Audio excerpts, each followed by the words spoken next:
dipercayai mempunyai pengaruh daripada roh. Dia macam ada pantang larang sebelum mulakan tarian, pantang larang pada penari, kepada pemain muzik, kepada kuda kepang itu sendiri, lepas tu pada para penonton juga. Lepas tu pantang larang sebelum memulakan tarian kuda kepang. Pantang larang dia mesti buat istiadat sebab kuda kepang ni dipercayai mempunyai pengaruh roh. Jadi bila dah ada roh, dia kena ada pemujaan untuk memastikan keselamatan para penari kuda kepang dan juga penonton kuda kepang.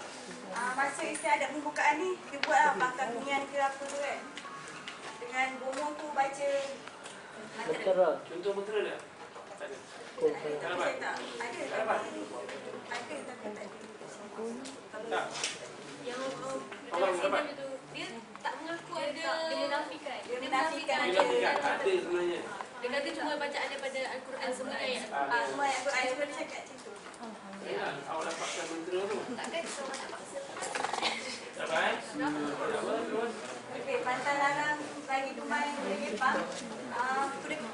Pemain kuda kepang ni sebelum bermain dia kena bagi pengeras dekat untuk umur serahat. Kemudian lepas tu nasi berlauk ayam, buah batu macam dapur air. Lepas tu pengeras lain yang paling penting RM2.25 ni kini orang yang suruh dia menari tu yang bagi dengan dia punya bayaran untuk tarian ni adalah tidak boleh kurang daripada RM200.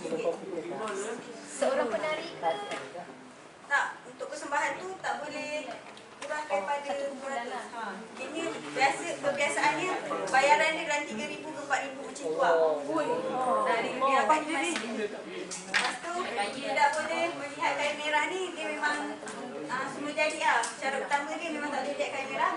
Lepas tu tidak dibenarkan melihat kaca atau serpihan kaca. Ini sebab kalau kita tengok bila dia dah naik shade, dia boleh melompat perkara-perkara yang di luar batasan. Contoh tadi dia kata boleh melompat 6 kaki kan. Maksudnya bila dia naik shade, dia lupa. Kalau dia nampak kaca, dia ditakuti dia akan makan kaca tu. Lepas tu dia tidak boleh diacah semasa dalam tarian. Dia tak boleh acah. Kalau dia acah, dia lagi rancak, tak boleh dikawal, nanti teruk keadaan dia. Pantang larang kepada pemuzik. Pantang larang kepada pemain alat muzik ni. Pemain alat muzik ni kalau dia nak main, dia kena berpandukan kepada pemain penari kuda kepang. Maksudnya dia tak boleh main suka-suka dia, nak laju, nak slow. Dia kena bergantung kepada penari itulah. Sebab kalau penari tu rancak, dia kena rancak. Kalau tidak, penari kami dia atau dia orang kena terajang dengan pemain penari kuda kepang tu. Sebab apa?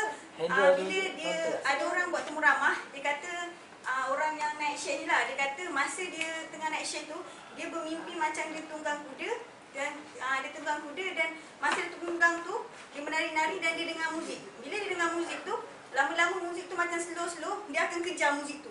Jadi, bila dia kejar muzik tu, bila muzik tu slow, tak ikut rentak dia, bila dia naik shade tu, mestilah dia akan menghampiri pemain muzik tu. Lepas tu, kepada kuda kepang. Kuda kepang ni sebab dia dipercayai mempunyai roh. Kuda kepang yang dia main tu, dia tak boleh letak sepah-sepah. Dia kena letak tempat khas. Kalau tak, dia punya roh akan mengamuk dan dia akan merosakkan. Kalau macam buat persembahan lain, dia akan merosakkan. Maksudnya roh tu yang mengamuk roh kuda kepang ni.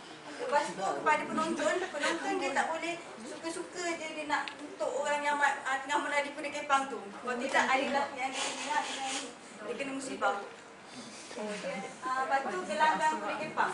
Kuda kepang ni kita tahu dia dimain kat mana saja. So dia tak ada gelanggang yang khas untuk bermain. Lepas tu dia biasa dilakukan dekat tempat terbuka dan saiz padang dia biasanya 40 darab 60 meter.